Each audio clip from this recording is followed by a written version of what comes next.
Реновация детской библиотеки, акция «Восстановим парк», открытие бульвара в городе Покровске, ввод в строй телятника на 200 голов в селе Улаханан и юные медики из Ойской средней школы. Смотрите в этом репортаже главные новости из Хангаласского улуса.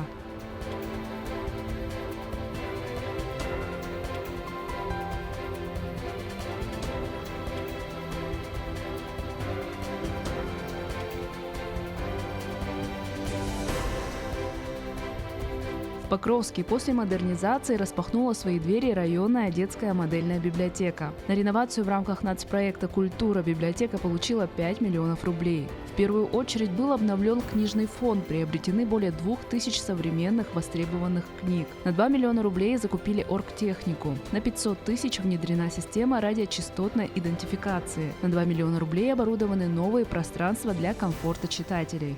Юным посетителям библиотеки стали доступны подвижные игры с интерактивным полом. Также они смогут полюбоваться звездным небом в планетарии, посетить национальную электронную библиотеку, составить программу по графическому дизайну на новых графических планшетах, порисовать песком и просто посидеть пообщаться в удобном, комфортном пространстве. Мы в 2022 году выиграли конкурс по национальному проекту «Культура» 5 миллионов рублей и потратили это на приобретение новых книг, компьютерного парка, интерактивные различные зоны у нас теперь появились, функциональные зоны Сайды, Артык и IT-зона Белим.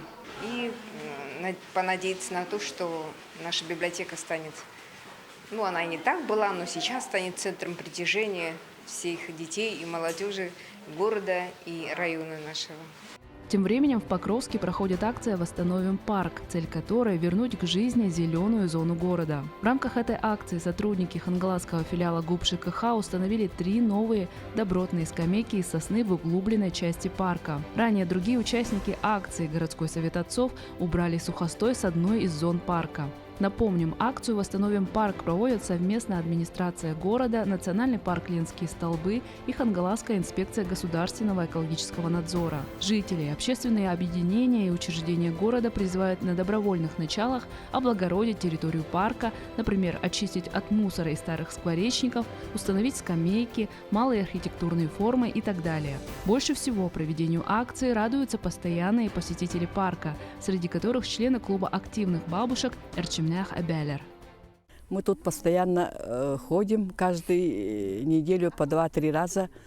Некоторые у нас каждое утро ходят. Мы очень рады, что ЖКХ поставили скамейки. Иногда хочется так присесть, поговорить. И еще я желаю, чтобы другие организации присоединились. И у нас парк большой, территория широкая. И еще где-нибудь благоустройство поставили скамейки. И очень я рада, что у нас идут такие работы. Также в райцентре презентовали новый бульвар, который соединил 2 центральные улицы и стал продолжением городской набережной. Новое общественное пространство стало подарком на 31-ю годовщину возвращения Хангаласскому улусу исконного названия. Эту дату жители района отмечают ежегодно 16 октября. Ровно 31 год назад наши депутаты районного совета приняли решение о возвращении исконно-исторического названия Хангалас, Хангалас-Улуга, Хангаласский улус. Бульвар – новое уникальное место отдыха в Покровске. Условно его можно разделить на 3 зоны – торговая, игровая и фонтанная. Торговая зона состоит из теплого благоустроенного павильона, смотровой площадки с зеркальным потолком и сооружения в виде урасы. Игровая зона – это детская площадка, тротуары, скамейки, теннисные и шахматные столы. Фонтанная зона расположилась неподалеку, напротив набережной, и состоит из сухого фонтана и стелы, посвященной столетию Якутской ССР.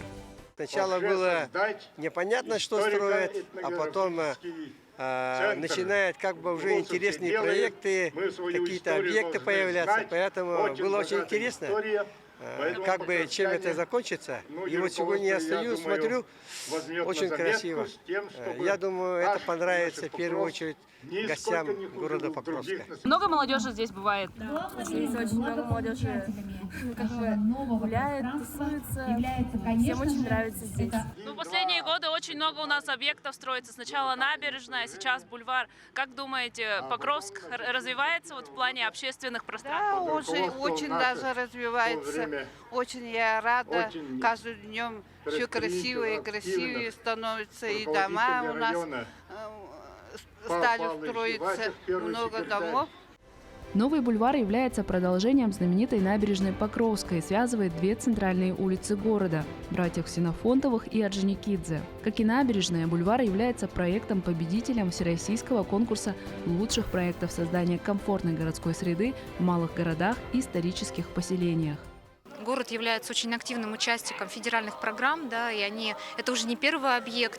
Первый объект самый была как раз вот набережная, которая на сегодня очень живое пространство. Здесь там есть и фудкорты, и очень много гуляют и молодежи, и подростков. И, конечно, сам бульвар стал продолжением общей концепции набережной. После ввода в эксплуатацию за содержание и событийное наполнение бульвара будет отвечать муниципальное автономное учреждение «Городская среда», которое также обслуживает городскую набережную. В селе Улаханан сельхозпредприятие «Конезавод Бертё» ввело в строй новый животноводческий комплекс на 200 голов молодняка. Объект является 8-м по счету коровником предприятия и оснащен экспериментальной системой отопления. Новый животноводческий комплекс построили для нужд перерабатывающего кооператива «Бертё-Ас», дочерней компании «Конезавода Бертё», на средства гранта по линии Минсельхоза Республики. Сумма выигранного гранта составила 10,5 миллионов рублей. Объект за 1,5 месяца с использованием сэндвич-панелей возвел местный подрядчик. В новом коровнике установлены 3 мощных тепловых вентилятора. К ним присоединены трубы, которые распространяют тепло по всему периметру. Данные вентиляторы обеспечивают не только комфортную температуру внутри помещения, но и борются с сыростью за счет циркуляции воздуха. То есть отопления здесь нету. Они вот с другого фермы тепло берем, и вот это будет из-за этой циркуляция должен пройти. И тогда она сырость, и этого запаха не должен быть.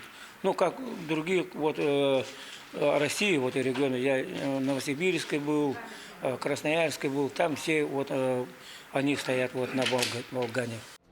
По сути, новый животноводческий комплекс – это откормочный телятник. Здесь будут содержаться буренки в декрете и новорожденные телята. К слову, первый приплод в хозяйстве ожидается уже в конце этого месяца. Главной по телятнику назначили опытную Евдокию Трофимову, у которой внушительный стаж работы в конезаводе Бертё – 33 года. С завтрашнего дня буду работать здесь. Сегодня запускаете уже телят? Ага, сегодня запускаем. У нас будет работать 3-4 телятницы будут работать. Ну, они, когда родятся коровы.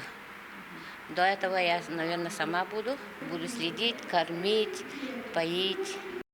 Из года в год поголовье скота и лошадей конезавода Бертё растет. На сегодняшний день численность КРС составляет 1160 голов, лошадей – 1065. Вместе с тем увеличиваются объемы производства, молочная и мясная продукция и, конечно, количество работников.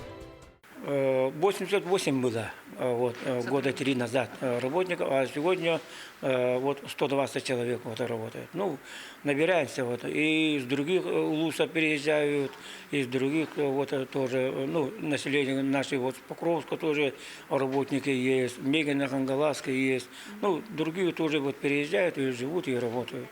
Ну, мы стараемся зарплату на месяц 2 раза давать. И сегодня зарплата стала 46 тысяч, средняя зарплата, а животновода 68 стала.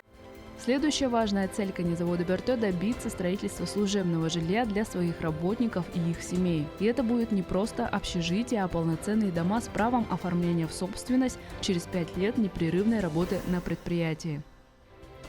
В Медике со школьной скамьи. В Хангаласском улусе в 3 школах района действуют специализированные медицинские классы. Школьники в белых халатах не только углубленно изучают биологию и химию, но и практикуются, осваивают навыки оказания первой помощи, измеряют давление, ставят уколы и так далее. Так, в 2021 году профильные медицинские классы заработали на базе Ойской средней школы. Тогда отбор прошли 20 детей. 6 ребят поступили в 10-й медицинский класс и 12 учащихся в 9-й медицинский класс. Для них была разработана специальная образовательная программа. Обязательно углубленное у нас изучение предметов биологии и химии. Проходят практические занятия.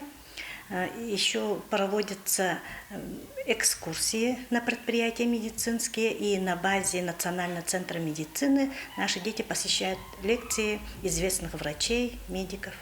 В будни занятия медицинского класса проходят в основном в кабинете химии. Для нужд класса закупили световые и тринокулярные микроскопы. Что ты уже умеешь как медик? Я умею делать СЛР. Это сердечно-легочная реанимация, а также делать повязки и делать уколы. Например, подмышечную, подкожную. А почему тебе именно нравится медицина? То есть работая врачом, медиком? Мне нравится помогать людям. И хочется помочь своей семье в будущем. Это твой осознанный выбор или тебе родители сказали, вот иди лучше вот так, тебе лучше стать медиком или как? Сначала родители, но потом я поняла, что это мое. В этом году Ойская школа выпустила первый поток учащихся медицинского класса. Из 6 ребят 5 поступили в Якутский медицинский колледж. Кстати, с данным колледжем недавно было подписано соглашение о сотрудничестве, в рамках которого юные медики второго потока смогут получить свою первую профессиональную квалификацию.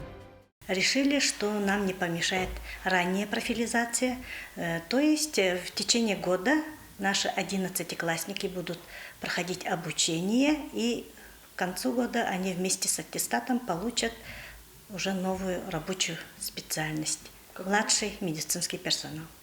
К реализации данного соглашения были привлечены преподаватели медколледжа, а также школьный инструктор по гигиене Пелагея Терентьева, которая в стенах образовательного учреждения будет проводить практические занятия. Буквально на днях я начинаю обучение по профессиональной переподготовке для обучения наших детей именно в медицинских классах. И после этого чему вы сможете научить практически? Ну, дети будут обучаться именно по первой медицинской помощи и подготовка детей для младших медперсоналов.